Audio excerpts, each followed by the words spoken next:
ಪೇಳಲಾರದ ಕಷ್ಟ ವೈಶಾಲೀಶನ ನಷ್ಟ ಭೂಪ ಕೇಳು. ಉದಾಹರಣೆ ಇಂಗ್ಲಿಷ್ ಹಾಡುಗಳಲ್ಲಿ ನೋಡಿದರೆ ಅವರಲ್ಲಿ ಆ ಸಿಲಬಿಕ್ ಅಂದ್ರೆ ಈ ಅಕ್ಷರ ಕ್ರಮ ಅಲ್ಲ ಇಲ್ಲದೆ ಹೋದಕ್ಕಾಗಿ ಆ ಅಂಶಗಳನ್ನೇ ಒಂದು ರೀತಿಯಲ್ಲಿ ಮಾಡಲೇಬೇಕು, ಮಾತ್ರ ಹೇಳ್ಕೊಳ್ಲಿಕ್ಕೆ ಆಗುತ್ತೆ, ಅನಿವಾರ್ಯವಾಗಿ ಅವ್ರು ಮಾಡಬೇಕು.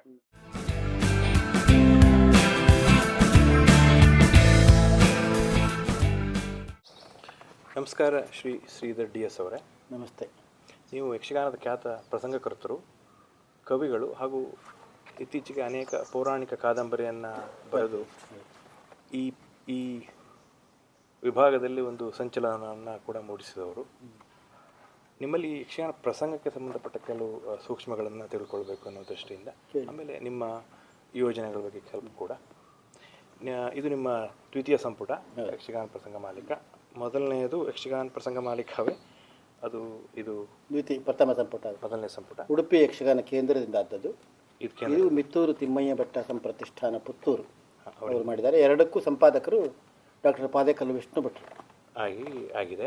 ಇದರಲ್ಲಿ ನಿಮ್ಮ ಮುಖ್ಯ ಪರೀಕ್ಷಿತ ಮತ್ತು ಮಹಾಪ್ರಸ್ಥಾನ ಅಲ್ಲ, ಸಾಮಾನ್ಯ ಎಲ್ಲ 26 ಪ್ರಸಂಗಗಳೀಗ ಸುಮಾರಾಗಿ ರಂಗಸ್ಥಳದಲ್ಲಿ ಅನೇಕ ಪ್ರಸಂಗಗಳು ಪ್ರಯೋಗ ಆಗಿವೆ. ತಾಳಮದ್ದಲೆಯಲ್ಲಿ ಭೃಗುಶಾಪದಂಥ ಪ್ರಸಂಗ ತುಂಬ ಬಳಕೆಯಾಗಿದೆ. ವೀರನ ಆದಿನಾರಾಯಣ ದರ್ಶನ, ಸತ್ವಶೈಥಿಲ್ಯ, ಇತ್ತೀಚೆಗೆ ಇದು ಪಾಂಡವ ಸ್ವರ್ಗಾರೋಹಣ, ಮಹಾಪ್ರಸ್ಥಾನ ತುಂಬ. ಅಂದರೆ ನನ್ನ ಹಿನ್ನೆಲೆಯಲ್ಲಿ ತಾಳಮದ್ದಲೆಯ ಅರ್ಥವೂ ಇರುವುದರಿಂದ ಪ್ರಸಂಗ ರಚನೆಯಲ್ಲಿ ಅದರ ಪ್ರಭಾವ ಹೆಚ್ಚು ಕಾಣಿಸ್ತದೆ ಇದೆ. ಆ ದೃಷ್ಟಿಯನ್ನು ಇಟ್ಕೊಂಡು ಬರ್ತೇನೆ ನಾನು. ಹೌದು. ಅದರ ಬಗ್ಗೆ ಕೇಳೋದಾದರೆ, ಯಕ್ಷಗಾನದ ಸ್ಕ್ರೀನ್ ಪ್ಲೇ ಅಂತ ಹೇಳ್ತಾರಲ್ಲ, ಅಂದರೆ ನೀವು ಪ್ರಸಂಗವನ್ನು ಬರೆಯುವಾಗ ಅದನ್ನು ಹಿಂದಿನ ಪ್ರಸಂಗಗಳಿಗೆ ಬೇರೆ ಕವಿಗಳಿಗೆ ಹೋಲಿಸಿದರೆ ಅಂದರೆ ಯಾವ ಸನ್ನಿವೇಶ ಆದಮೇಲೆ ಯಾವ ಸನ್ನಿವೇಶ ಬರಬೇಕು, ಅದು ಆಡೋದಕ್ಕೆ ಅನುಕೂಲ ಆಗುವ ಹಾಗೆ ಅದನ್ನು ಯಾವ ರೀತಿಯಲ್ಲಿ ನೀವು ನಿಮ್ಮ ಪ್ರಸಂಗಗಳಲ್ಲಿ ಅಳವಡಿಸಿದ್ದೀರಿ ಮತ್ತು ಹಿಂದಿ ಅದನ್ನು ಬಳಸಿದ್ದಕ್ಕೆ ಏನಾದರೂ ನೀವು ಹೊಸತನ್ನು ಪ್ರಯೋಗ ಮಾಡಿದ್ದೀರಿ? ಈಗ ಹೆಚ್ಚಿನ ಪ್ರಸಂಗಗಳು ನನ್ನದು ಹೊಸತೆ ಕಥೆ ಕೆಲವಿದೆ. ಈ ಕಚದೇವಿಯಾನಿಯಂತಹ ಕಥೆಯು ಇಲ್ಲಿ ಬೇರೆ ರೀತಿಯಾದ್ದುಂಟು. ಮಹಾಪ್ರಸ್ಥಾನದಂಥ ಪ್ರಸಂಗ ನಮ್ಮ ಸಮಕಾಲೀನರಾಗಿ ಬರೆದದ್ದುಂಟು ಹೊರತು ಪೂರ್ವ ಕಥೆ ಹಿಂದೆ ಬರೆದದ್ದು ಯಾರದ್ದು ಇಲ್ಲ. ನನಗೆ ಹೇಳಿದ ಹಾಗೆ ನಾನು ತಾಳಮದ್ದಲೆ ಅರ್ಥಧಾರಿ ಪ್ರಾರಂಭದಲ್ಲಿ, ಆಮೇಲೆ ಪ್ರಸಂಗಕರ್ತು, ಆಮೇಲೆ ಆಟವನ್ನು ವೇಷ ಮಾಡಿದವನು ನೋಡಿದವನು ತುಂಬ. ಈ 3 ಹಿನ್ನೆಲೆಯಲ್ಲಿ ನಾನೊಂಥರ ಸ್ಕ್ರೀನ್ ಪ್ಲೇ ಮಾಡಿದ ಹಾಗೆ ಇದು ಹೀಗೆ ಬಂದರೆ ಇಂಥ ಭಾಗದಲ್ಲಿ ಇದು ಈಗೊಂದು 4 ಪದ್ಯ ಬರೆದರೆ ತಾಳಮದ್ದಲೆ ಏನು ಮಾತಾಡ್ಬೋದು, ಆ ಅರ್ಥಧಾರಿಯಾಗಿ ಮತ್ತು ಈಗ ನಮ್ಮ ಅರ್ಥಗಾರಿಕೆಯಲ್ಲಿ ವ್ಯತ್ಯಾಸ ಇದೆ. ಉದಾಹರಣೆಗೆ ಆಟದಲ್ಲಿ ಆಡುವ ಮಾತುಗಳು ತಾಳಮದ್ದಲೆಗೆ ಸಾಕಾಗೋದಿಲ್ಲ, ತಾಳಮದ್ದಲೆದ್ದಲ್ಲಿಗೆ ಬೇಕಾಗೋದಿಲ್ಲ. ಎರಡಕ್ಕೂ ಹೊಂದುವ ಹಾಗೆ, ಯಾವುದು ಸಣ್ಣ ಅರ್ಥವು ದೊಡ್ಡ ಅರ್ಥವು, ಈ ಎರಡೂ ಕೂಡ ಇದು ಒಟ್ಟು ಸ್ಥೂಲವಾದ ಎಲ್ಲ ಸಂದರ್ಭದಲ್ಲಿ ಅದು ಬರ್ತದೆ ಅಂತಲ್ಲ, ಸ್ಥೂಲವಾದ, ಯಾಕೆಂದರೆ ಎಲ್ಲ ಪಾತ್ರಗಳು ಆ ಕ್ವಾಲಿಟಿ ಇರೋದಿಲ್ಲಲ್ಲ, ಸ್ಥೂಲವಾದ ನನ್ನ ಪರಿಕಲ್ಪನೆ ಅಂತಹದ್ದು. ಯಾವುದು ಈ 3ಕ್ಕೂ ಹೊಂದುವ ರೀತಿಯಲ್ಲಿ ಆಟ ಕೂಟ ಅದಕ್ಕೆ ಹೊಂದುವ ರೀತಿಯಲ್ಲಿ ಇರಬೇಕು ಎಂಬುದು ಒಟ್ಟು. ಯಾಕೆಂದರೆ ಯಕ್ಷಗಾನದಲ್ಲಿ ಇರುವ ವಿಶೇಷತೆಯೇ ಸಂಭಾಷಣೆ. ಯಕ್ಷಗಾನದ ಉಳಿದ ಎಲ್ಲ ಕಲೆಗಳಲ್ಲಿ ಹಾಡಿದಲ್ಲಿಗೆ ನಿಲ್ತದೆ, ಭರತನಾಟ್ಯ ಇರ್ಬೋದು, ಕುಣಿದಲ್ಲಿಗೆ ನೃತ್ಯ ಮಾಡಿದಲ್ಲಿ ನಿಲ್ತದೆ, ಅದಕ್ಕೆ ವ್ಯಾಖ್ಯಾನ ಇಲ್ಲ. ಆದರೆ ಯಕ್ಷಗಾನದಲ್ಲಿ ಮಾತ್ರ ಇರುವುದು ಆ ಕ್ಷಣದಲ್ಲಿ ಹುಟ್ಟಿಕೊಳ್ಳುವ ವ್ಯಾಖ್ಯಾನ, ಬಾಯಿಪಾಠದ ಅರ್ಥ ಅಲ್ಲ. ಇದಕ್ಕೆ ಯಕ್ಷಗಾನ ಕವಿಯು ಸೋರ್ಸ್ ಕೊಡಲೇಬೇಕಾಗ್ತದೆ. ಒಳ್ಳೆಯ ವಿಷಯಗಳನ್ನು ಕೊಟ್ಟರೆ ಅವನಿಗೆ ಉಪಕಾರ ಆಗ್ತದೆ. ಇಲ್ಲದೆ ಹೋದರೆ ಮತ್ತೆ ಎಲ್ಲಿ ಉಂಟು, ಯಾವ ಪುರಾಣದಲ್ಲುಂಟು, ಇದಕ್ಕೇನು ಹೇಳ್ಬೋದು, ಈ ಹುಡುಕದೇ ಇರುವಂತೆ ಸಾಧ್ಯ ಆದಷ್ಟು ಮಾಡಬೇಕು ಎಂಬುದು ನನ್ನ ಉದ್ದೇಶ. ಅದು ಸಾಮಾನ್ಯವಾಗಿ ಪದ್ಯ ಒಂದು ಮುಗಿದ ತಕ್ಷಣ ಅದರ ಏರು ಜಾರದಂತೆ ಅದೇ ಆ ಪದ್ಯದ ಧಾಟಿಯಲ್ಲೋ ಆ ಪದ್ಯದ ಗತಿಯಲ್ಲಿ ಮುಂದುವರಿಯೋದು. ಕಥೆಯೂ ಕೂಡ ಹಾಗೆ ಹೋಗಬೇಕು. ಮೊದಲು ನಿಧಾನ, ಆಮೇಲೆ ಮಧ್ಯಂತರ, ಕೊನೆಗಾಗುವಾಗ ಅದು ಪೀಕ್ ವೇಗವಾಗಿ ಹೋಗಬೇಕು.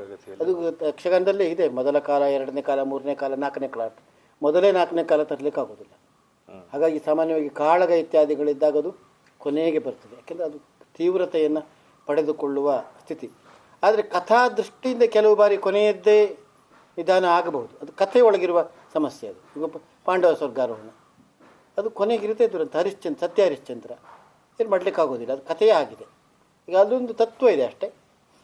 ಹಾಗಾಗಿ ಅದು ಆ ಕಥೆಯ ನಡೆಗೆ ಅನುಸರಿಸಿ ಹೌದು ಅದು ಗತಿ ತೀವ್ರವಾಗುವುದು, ಧೃತವಾಗುವುದು ಅಥವಾ ತಾಳದ ಬಳಕೆಗಳು ಹೌದೌದು ಬೇರೆ ಬೇರೆ ಆಗ್ತದೆ. ಅಂದರೆ ಈ ಪ್ರಸಂಗಗಳನ್ನು ಬರೆಯುವಾಗ ಮೊದಲು ಒಂದು ರಾಗ ತಾಳಗಳ ಪರಿಜ್ಞಾನ ಬೇಕು. ಪರಿಜ್ಞಾನ, ಛಂದಸ್ಸಿನ ಪರಿಜ್ಞಾನ ಮೊಟ್ಟ ಮೊದಲು ಬೇಕು.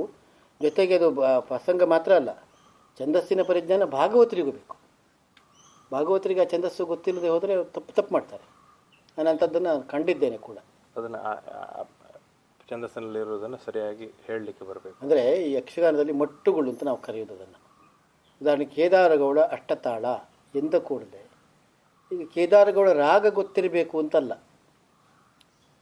ಅವು ಯಾವುದೋ ರಾಗದಲ್ಲಿ ಬಳಸ್ಬೋದು ಆ ಸಂದರ್ಭ ನೋಡಿಕೊಂಡು. ಯಾಕೆಂದರೆ ರಾಗಗಳಿರೋದು ಆ ಸಂದರ್ಭದಲ್ಲಿ ಹುಟ್ಟಿಕೊಳ್ಳುವ ಭಾವನೆಯ.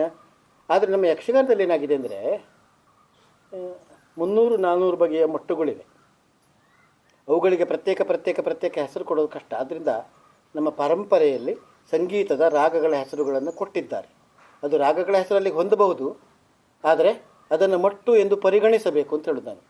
ಈ ಕೇದಾರಗೌಡ ಅಷ್ಟತಾಳ ಅಂತ ಹೇಳಿದರೆ ಕೇದಾರಗೌಡ ರಾಗದಲ್ಲಿ ಹಾಡದೆ ಹೋದ್ರೂ ತೊಂದರೆ ಇಲ್ಲ, ಆದರೆ ಹೇಳುವ ಮಟ್ಟು ಅದಿರಬೇಕು. ಲೇಸು ಮಗನೇ ಪಾಂಡು ಸುತರ ರಕ್ಷಿಸುತ್ತೀಹ ವಾಸುದೇವನು ದಯದಿ. ಇಲ್ಲಿ 4 ವಿಷ್ಣುಗಣ, 2 ಬ್ರಹ್ಮ, 2 ವಿಷ್ಣುಗಣ, 1 ಗುರು. ಇದು ಇದೇ ಎಂಬುದು ಭಾಗವತನೇ ಗೊತ್ತಿರಬೇಕು. ಆಗ ಇದೇ ಮಟ್ಟಿನಲ್ಲಿ ಬರ್ತದೆ. ಈಗ ಭಾಮಿನಿ ಷಟ್ಪದಿಯನ್ನು ಬರೆದ್ರೆ ಅದು ಸರಿ ಇದೆಯೋ ಇಲ್ಲವೋ ಹೇಳಬೇಕಾದ್ರೆ ಗಣ ಲೆಕ್ಕ ಮಾಡೋದು ಬೇಡ. ಭಾಮಿನಿ ಷಟ್ಪದಿಯ ದಾಟಿಯಲ್ಲಿ ಹಾಡಿದರೆ ಗೊತ್ತಾಗ್ತದೆ ಅಲ್ವಾ? ಸಿಗ್ತದೆ. ಭಾಮಿನಿ ಷಟ್ಪದಿಯ ರೀತಿಯಲ್ಲಿ ಹಾಡಿದರೆ ಅವ ಹೆಚ್ಚು ಕಡಿಮೆ ಆಗ್ತದೆ. ಒಂದು ಮಾತ್ರ ಹೆಚ್ಚು ಕಡಿಮೆ ಇದ್ದರೆ ಭಾಮಿನಿ ಷಟ್ಪದಿಯಾಗಿ ಹಾಡ್ಲಿಕ್ಕೆ ಬರೋದಿಲ್ಲ. ಅದು ಇಡೀ ಯಕ್ಷಗಾನ ಪ್ರಸಂಗದ ಅಷ್ಟೂ ಮಟ್ಟುಗಳು ಹೀಗೆ ಗೊತ್ತಾಗ್ತದೆ. ಇದು ಈ ಮೋಹನ ಅಷ್ಟತಾಳ ಅಂದರೆ ಹೀಗೆ, ಮಧ್ಯಮಾವತಿ ಅಷ್ಟತಾಳ ಅಂದರೆ ಈ ತರಹ. ಇದು ಒಂದು 2-3 ಉದಾಹರಣೆ ಕೊಡ್ಬೋದು. ಈಗ ನೀವು ಕೇದಾರಗಳ ಅಷ್ಟಕ್ಕೆ ಒಂದು ಉದಾಹರಣೆ ಕೊಟ್ಟರೆ. ಹೌದು, ಇದರಲ್ಲಿ ನೋಡಿ, ಈಗ ಮಧ್ಯಮಾವತಿ ಇದು ಆಕಾಶವಾಣಿಯಲ್ಲಿ ಒಬ್ಬರು ಹಾಡ್ತಾ ಇದ್ರು, ನಾನು ಕೇಳಿದೆ ಈ ಮಧ್ಯಮಾವತಿ ಅಷ್ಟತಾಳದ ಪದ್ಯಗಳು ಅಂತ. ಯಾವ್ದಾದ್ರು ನಾನು ಹೇಳ್ತೇನೆ. ಸೌರಾಷ್ಟ್ರ ಅಷ್ಟ, ಇದು 4 ವಿಷ್ಣುಗಣ ಇದೆ, ಆಮೇಲೆ ಒಂದು ಇದು ವರ್ಣ ಇದೆ, ಮುಡಿ ಇದೆ ಒಂದು, ಆಮೇಲೆ ಪಲ್ಲವಿ ಇದೆ ಉಂಟು. ಪೇಳಲಾರದ ಕಷ್ಟ ವೈಶಾಲೀಶನ ನಷ್ಟ ಭೂಪ ಕೇಳು ಪಾತಾಳದಿಂದೆದ್ದ ಕೆಟ್ಟ ಕೂಳ ಕೃಜೃಂಬ ಪಾತಾಳದಿಂದೆದ್ದ ಕೆಟ್ಟ ಕೂಳ ಕೃಜೃಂಬ ಭೂಪ ಕೇಳು. ಆ ಭೂಪ ಕೇಳು ಎಂಬುದೇ ಆ ಪದ್ಯದ ಸ್ವಾರಸ್ಯ ನೋಡಿ. ಇಂಥದ್ದು ತುಂಬ ನೀವು ಹೇಳುವಾಗ ಆ ಪದದ ಬೇರೆ ಬೇರೆ ಅಂಗಗಳನ್ನು ಹೇಳಿದ್ರಿ. ಒಂದು ವರ್ಣ ಅಂತ ಹೇಳಿ, ಅದನ್ನು ಸ್ವಲ್ಪ ವಿವರಿಸ್ತೀರಾ?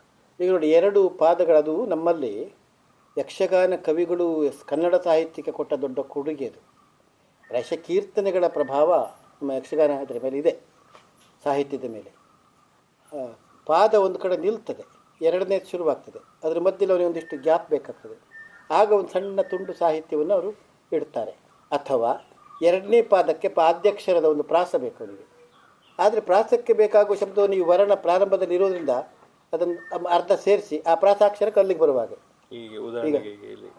ನಾನಿದೆ ಹೇಳ್ತೇನೆ ನೋಡಿ, ಇಲ್ಲೇ ಬರ್ತದೆ. ಪಾ ತಾಳ ಪೇಳ ಇರುವುದು ಪ್ರಾಸ, ಅಲ್ಲಿ ಇಲ್ಲಿ ತಾಳ ಬೇಕು. ತಾಳ ಬೇಕಾದ್ರೆ ಪಾ ತಾಳ ಮಾಡಿದವ.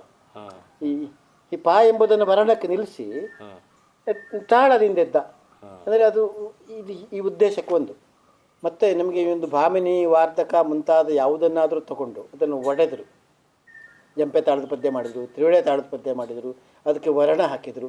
ಮಧುಮಾಧವಿ ಏಕ ಎಂಬ ಒಂದು ಮಟ್ಟು ಇಟ್ಕೊಂಡದು ಕನ್ನಡ ಸಾಹಿತ್ಯದಲ್ಲಿ ಛಂದೋವತಂಸ ಎಂಬ ಮಟ್ಟು ಗೀತ, ಅದು ಒಂದು ಛಂದಸ್ಸದು.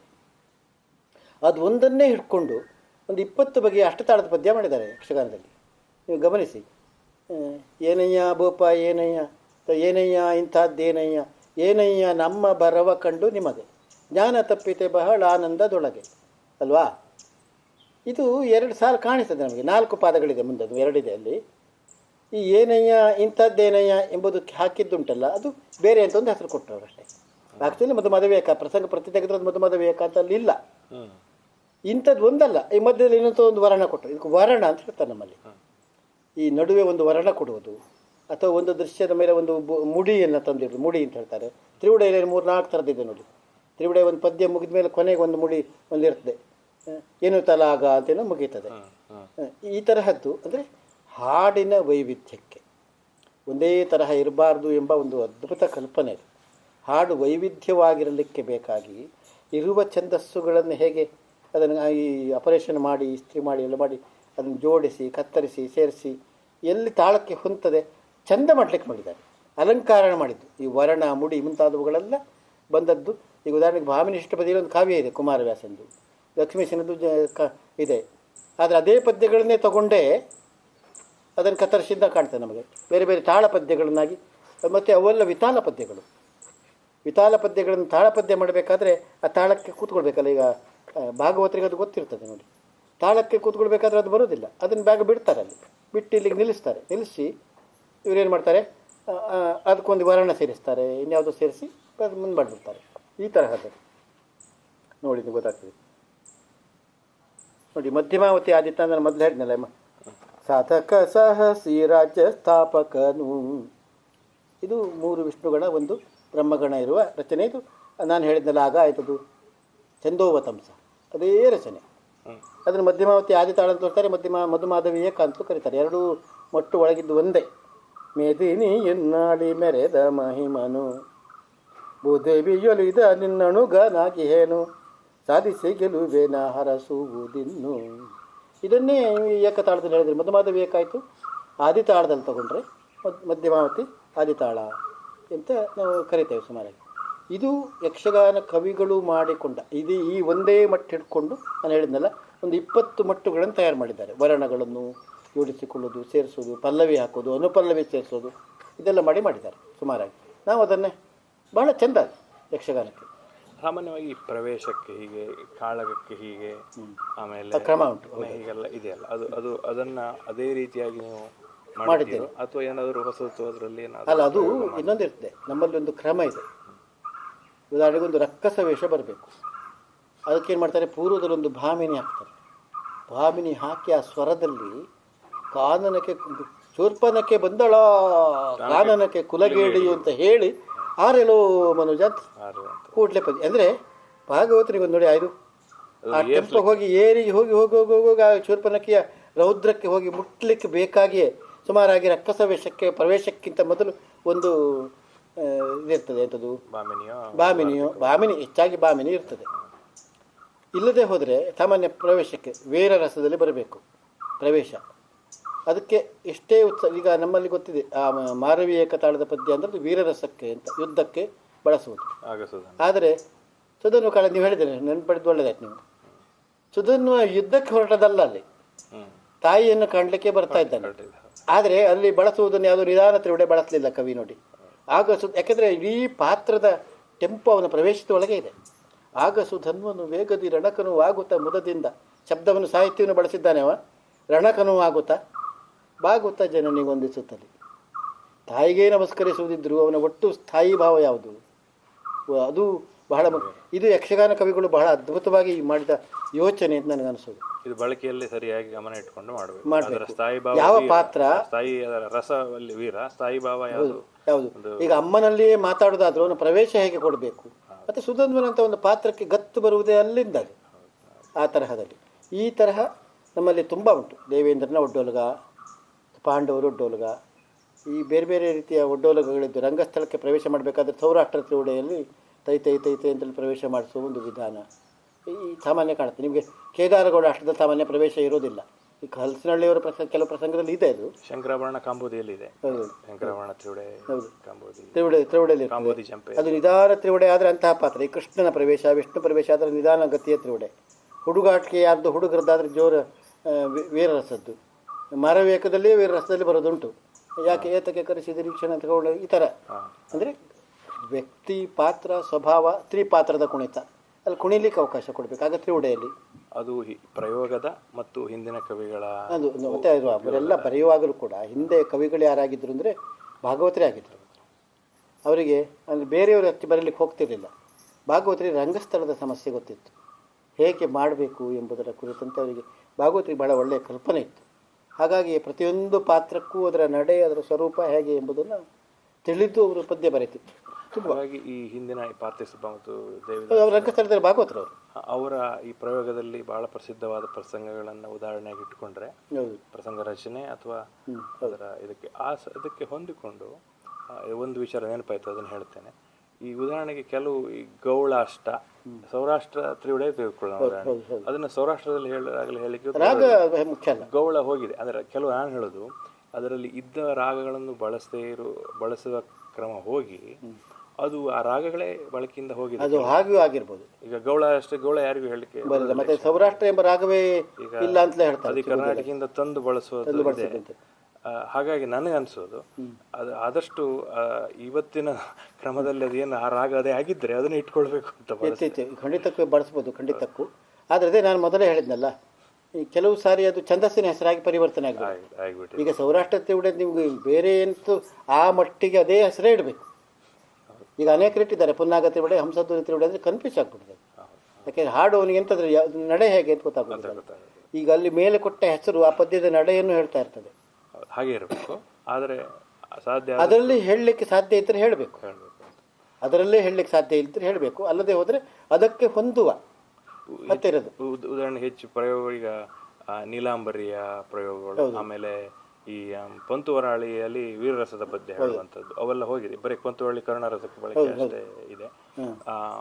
ರಚನೆ ಪಂತುವರಾಳಿ ರೂಪಕ ಅಂತ ಅಥವಾ ಮೊಟ್ಟೆ ತಾಳ ಅಂತೇಳಿ ವೀರರಸಕ್ಕೆ ಕೊಡ್ತಾರೆ. ಅದನ್ನ ಹಾಗೆ ಹೇಳಲಿಕ್ಕೆ ಬರ್ತದೆ. ಅದು ಕೆಲವು ಪ್ರಯೋಗ ಮಾಡಿದ್ದೇವೆ ನಾವು ನಮ್ಮ ಇದರಲ್ಲಿ. ಅದೊಂದು ನೆನಪಾಯಿತು. ಆಮೇಲೆ ನೀವು ಈ ಮೊಟ್ಟುಗಳನ್ನು ಕೋಶಗಳನ್ನು ಮಾಡುವ ಒಂದು ಇದರಲ್ಲಿ ಕೂಡ ಎ ಪಿ ಪಾಠಕರ ಹಿರಿತನದಲ್ಲಿ ಭಾಳ ಚಂದವಾಗಿ ಅದು ಆಗಿದೆ. ಅರ್ಧಂಬರ್ಧ ಸ್ವಲ್ಪ ಕೆಲಸ ತುಂಬ ಆಗಲಿಕ್ಕೆ ಉಂಟದು. ಎಲ್ಲವನ್ನೂ ಮಾಡಲಿಕ್ಕೆ ಒಂದು 100 ಅಷ್ಟು ರೆಕಾರ್ಡ್ ಮಾಡಿದ್ದಾರೆ ಈಗಾಗಲೇ. ಅದೇನು ಬರಲಿಲ್ಲ, ಯೂಟ್ಯೂಬಿನಲ್ಲಿ ಬರಬೇಕು ಅಂತ ಹಾಕಿ ನೋಡ್ತೀನಿ. ಯಕ್ಷವಾಹಿನಿಯ ಪ್ರಯತ್ನ ನಡೀತಾ ಇದೆ ಅದ್ರ ಬಗ್ಗೆ, ಆಗಬೇಕಾದ ಕೆಲಸ. ಅದು ಭಾಳ ಉಪಕಾರ ಆಗಿದೆ. ನಾನು ಮಾತಾಡಿದ ಕೆಲವು ಪ್ರಸಂಗಕರ್ತರು ಅದರ ಉಪಯೋಗ ಪಡೆದುಕೊಂಡಿದ್ದೇವೆ ಅಂತ ಹೇಳಿದ್ದಾರೆ. ಹೀಗೆ ಹೇಳಬೇಕು ಅಂತ ಅವರು ಅದನ್ನು ಹಾಡಿ ತೋರಿಸಿ ಕಾಯ್ತಾ ಆಳ ಹಾಕಿ ಭಾಳ ಚೆನ್ನಾಗಿ ನಮ್ಮ ಎ ಪಿ ಪಾಠಕರನ್ನು ಮಾಡಿಸಿ ತೋರಿಸಿದ್ದಾರೆ. ಉದಾಹರಣೆಗೆ ಈ ಸುರುಟಿಯ ಅಲ್ಲಿ ಸುರುಟಿ ಏಕವ ಯಾವುದಾದ್ರು ಕೋಮಲಾಂಗಿ ಕೇಳೆ ಸುರುಟಿ ಏಕ, ಅದರಲ್ಲಿ ಅನೇಕ ವಿಧಗಳಿವೆ, 5-6 ಬೇರೆ. ಅಲ್ಲ, ಅದನ್ನು ನಾವು ಹೇಳಿದ್ದೇನೆ, ಸೂಚನೆ ಕೊಟ್ಟಿದ್ದೆ ನೋಡಿ. ಈ ಸುರುಟಿ ಏಕ ಅಂದರೆ 4 ಮಾತ್ರೆ ಹೀಗೆ, ಇದು ಪಾಲಿಸು ಗಜವದನ, ಇದು ಸುರುಟಿಯ ಸಾಂಪ್ರದಾಯಿಕವಾದ ಕ್ರಮ. 4 ಮಾತ್ರೆ ಒಂದು ಗುರು ಒಂದಿದು. ಕೋಮಲಾಂಗಿ ಕೇಳೆ ಹಾಗಿಲ್ಲ, ಕೋಮಲಾಂಗಿ ಕೇಳೆ 9 ಆಗಿದೆ, 4 1 ಅಲ್ಲ, 3 ಈ ಥರ ಆಗಿದೆ ನೋಡಿ. ಇಂಥದ್ದು ಉತ್ತರಾರ್ಧದಲ್ಲಿ ಅಂಥದ್ದು ಇದು ತುಂಬ ಇದೆ ಅಂಥದ್ದು. ನಾನೊಮ್ಮೆ ಅದನ್ನು ಬರೆದು ಮತ್ತು ನಾರಾಯಣ ಶೆಟ್ಟರಲ್ಲಿ ಕೇಳಿದೆ, ಸರಿ ಇದೆ, ಕರೆಕ್ಟ್ ಇದೆ, ನೀವು ಮಾಡ್ಬೋದು ಅಂತಂದರು. ಇಡೀ 3 ಮಾತ್ರೆಯಲ್ಲೇ ಮಾಡಿದೆ ನಾನು. ಅದು ಚತುರ್ಮಾತ್ರಾಗಣ ಪ್ರಧಾನವಾದ ಬಂಧ ಯಾವುದು ಸುರುಟಿ ಏಕ. ಆದರೆ ಸಮಗ್ರ ಪದ್ಯವನ್ನು ನಾನು ತ್ರಿಮಾತ್ರಾಗಣವಾಗಿ ಮಾಡಿದ್ದೇನೆ. ಅಂದರೆ ಟೋಟಲಿ ಆಗುವಾಗ ಅಷ್ಟು ಬಂದ್ಬಿಟ್ಟು, ಆದರೆ ಹಾಡ್ಲಿಕ್ಕೆ ಬರ್ತದೆ ಅದು. ಅಲ್ಲಿಗೂ ನಾನು ನೋಡುವಾಗ ಆ ಮಟ್ಟಕೋಶಲ್ಲಿ ಇಟ್ಕೊಂಡು ಯಾವುದೋ ಒಂದು ಸುಮ್ಮನೆ ನೆನಪಿಗೆ ಬರಲಿಕ್ಕೆ ಪ್ರಯತ್ನ ಮಾಡಿ ನೋಡಿದಾಗ ಅದು ಬೇರೆ ರೀತಿಯಾಗಿ ಬಂತು. ಅದರಲ್ಲಿ ಇಲ್ಲದೆ ಇರೋ ಯಾವುದೋ ಬಂತು, ಆದರೆ ಇದಕ್ಕೆ ಹೊಂದುತ್ತದೆ ಆ ತಾಳಕ್ಕೆ. ಹಾಗಾಗಿ ಅದರಲ್ಲಿ ಈ ಮೊಟ್ಟುಗಳಲ್ಲಿ ಅದರಲ್ಲಿ ನಾನು ಹೇಳೋ ವಿಚಾರ ಏನು ಹೇಳಿದರೆ, ನೀವು ಬರೆಯುವಾಗ ಅದೇ ಮಟ್ಟಿನಲ್ಲಿದ್ದರೂ ಅದಕ್ಕೆ ಪೂರ್ಣವಾಗಿ ನಿಖರವಾಗಿ ಹಾಗೆ ಇಲ್ಲದೆ, ಆದರೆ ಆ ಲಯಕ್ಕೆ ಸರಿಯಾಗಿ ಇರುವಂತಹ ಪ್ರಯೋಗಗಳು ನೀವು ಮಾಡಿರ್ಬೋದು ಬಹುಶಃ. ಅಂದ್ರೆ ನೀವು ಉದಾಹರಣೆ ಕೊಟ್ಟಿದ್ದೀರಿ, ಹೊಸದಾಗಿ 3 ಕೊಟ್ರಿ, ಆ ರೀತಿಯಾದ ಬೇರೆ ಅದು ಕೂಡ ಬಂದಿರ್ಬೋದಲ್ಲ ಸುರುಟಿ ಅಲ್ಲದೆ. ಅಂದರೆ ಪ್ರತಿಯೊಬ್ಬ ಪ್ರಸಂಗಕರ್ತನು ಅವನು ಛಂದಸ್ಸನ್ನು ಅಧ್ಯಯನ ಮಾಡಿದವನಾದರೆ ಖಂಡಿತ ತನ್ನದೇನಾದರೂ ಒಂದಿಷ್ಟು ಇರಲಿ ಅಂತ ಪ್ರಯೋಗಿಸ್ತಾನೆ. ಇವತ್ತಿಂದಲ್ಲ, ಅದು ಯಕ್ಷಗಾನ ಪ್ರಸಂಗ ಬರೀಲಿಕ್ಕೆ ತೊಡಗಿದ್ದರಿಂದ ಹಿಡಿದು ಇಲ್ಲಿವರೆಗೂ. ಆದ್ದರಿಂದಲೇ ಈಗ ನಾನು ಹೇಳ್ತೇನೆ, ಮುದ್ದಣ ಕವಿ ನಂದಳಿಕೆ ಲಕ್ಷ್ಮೀನಾರಾಯಣಪ್ಪ ನನ್ನ ಒಂದು ಅಂದಾಜಿನಲ್ಲಿ 50ರಷ್ಟು ಹೊಸ ಮಟ್ಟು ಮಾಡಿದ್ದಾನೆ. ಬರೆದ 2 ಪ್ರಸಂಗ, 1100 ಪದ್ಯ ಇದೆ, ಅದರಲ್ಲಿ 50ರಷ್ಟು ಹೊಸ ಮಟ್ಟುಗಳನ್ನು ಅವನ ಕಾಲಕ್ಕೆ ಪ್ರಯೋಗ ಮಾಡಿದ್ದಾನೆ. ಅನೇಕ ಪದ್ಯಗಳು ತುಂಬ ಹಿಂದಕ್ಕೆ ಹೋದಾಗ ಆ ಥರ ರಚನೆಗಳು ಇಲ್ಲ, ಆದರೆ ಮತ್ತೆ ಬಂದು ಸೇರಿದರೆ ಬೇರೆ ಸೇರಿಸ್ತಾ ಇದ್ದಾರೆ ಅಂತ ಲೆಕ್ಕ. ಈ ಪ್ರಯೋಗಗಳು ನಡೀತಾ ಇರ್ತವೆ. ಹಲಸಿನಹಳ್ಳಿಯವ್ರದ್ದು ಸಾಮಾನ್ಯವಾಗಿ ಸಾಂಪ್ರದಾಯಿಕವಾದ ನಡೆ ಅವರದ್ದು.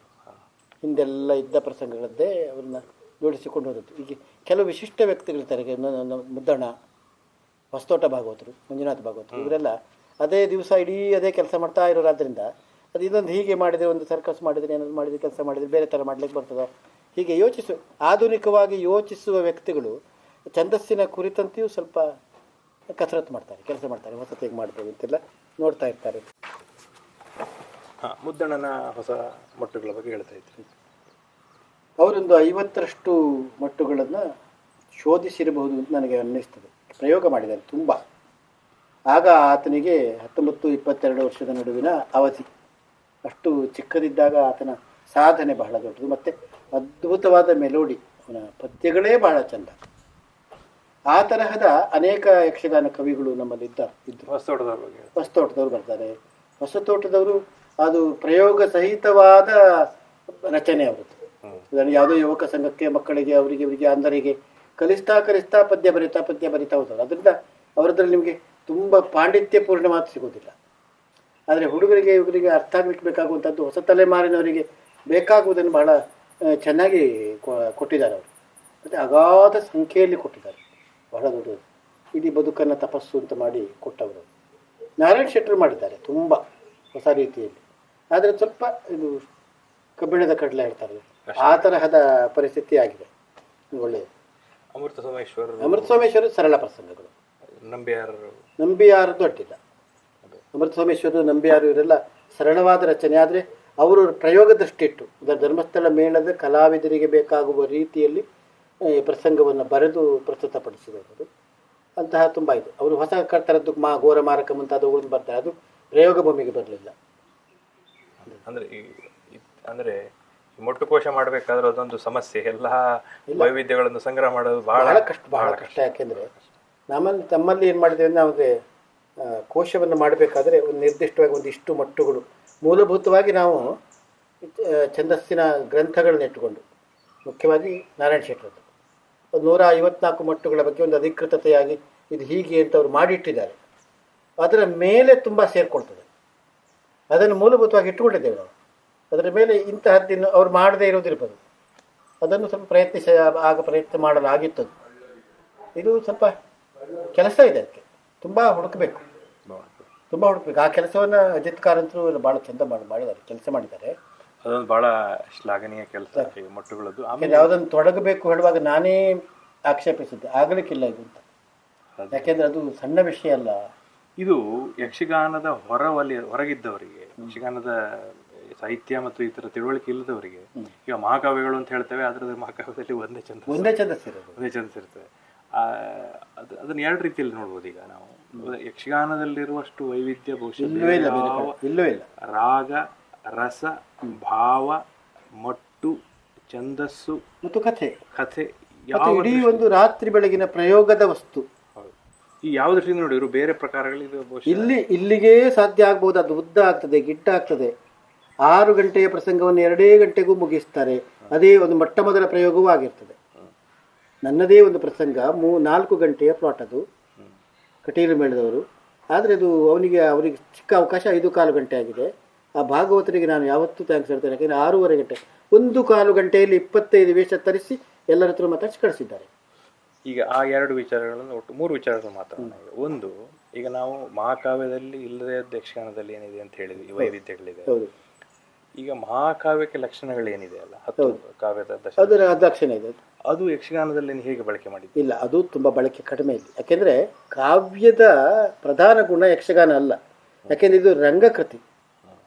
ಮಹಾಕಾವ್ಯಕ್ಕಾಗುವಾಗ ಅವರು ಅಷ್ಟಾದಶ ವರ್ಣನೆ ಮುಂತಾದವುಗಳೆಲ್ಲ ಬೇಕು ಎಂಬುದು ಅಲ್ಲಿಯ ನಿಯಮ. ಈ ಪ್ರಯೋಗದಲ್ಲದೆ ಬರೀ ಸಾಹಿತ್ಯದಲ್ಲಿ ಮಾತ್ರ ಹೇಳಬೇಕಷ್ಟೇ. ಆದರೆ ಇಲ್ಲಿ ನಮಗೆ ತರಲಿಕ್ಕೆ ಆಗೋದಿಲ್ಲ. ಯಾಕೆಂದರೆ ಇದು ಪ್ರದರ್ಶನ ಆಗಬೇಕಾದಂಥ ಕೃತ್ಯ. ಆದ್ದರಿಂದ ಅದನ್ನೆಲ್ಲವನ್ನು ತರಲಿಕ್ಕೆ ಇಲ್ಲಿ ಬರೋದಿಲ್ಲ. ಯಾಕೆಂದರೆ ಅದರ ಲಕ್ಷಣವೇ ಬೇರೆ, ಪ್ರಸಂಗ ರಕ್ಷಣೆ ಬೇಕು. ಇದರ ರಕ್ಷಣೆ ಅದಕ್ಕಿಂತ ವಿಶಿಷ್ಟ. ಯಾಕೆ ಕೇಳಿದರೆ, ನೀವೀಗ ಹೇಳಿದ್ರಲ್ಲ ಮಟ್ಟುಗಳು, ಅದರ ಹಾಡಿನ ವೈವಿಧ್ಯಕ್ಕೆ ಒಂದೇ ಬಗೆಯ ಪದ್ಯ ಮಾಡಿದರೆ ಬೆಳಗ್ವರೆಗೂ ಕೇಳೋರು ಯಾರದು. ಅದು ಒಂದು ಅಷ್ಟತಾಳ ಮತ್ತು ಮಿಶ್ರ ಮಾಡಬೇಕು.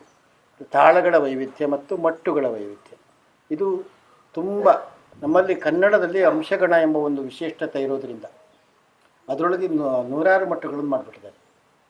ಈಗ ನಾನು ಗಮನಿಸಿದಾಗೆ ಈ ಅಂಶಗಣ ಅನ್ನೋದು ಅದನ್ನು ನಾವು ಅಧ್ಯಯನ ಮಾಡಿ ಸರಿಯಾಗಿ ಬಳಸಿದ್ದೇವೆ.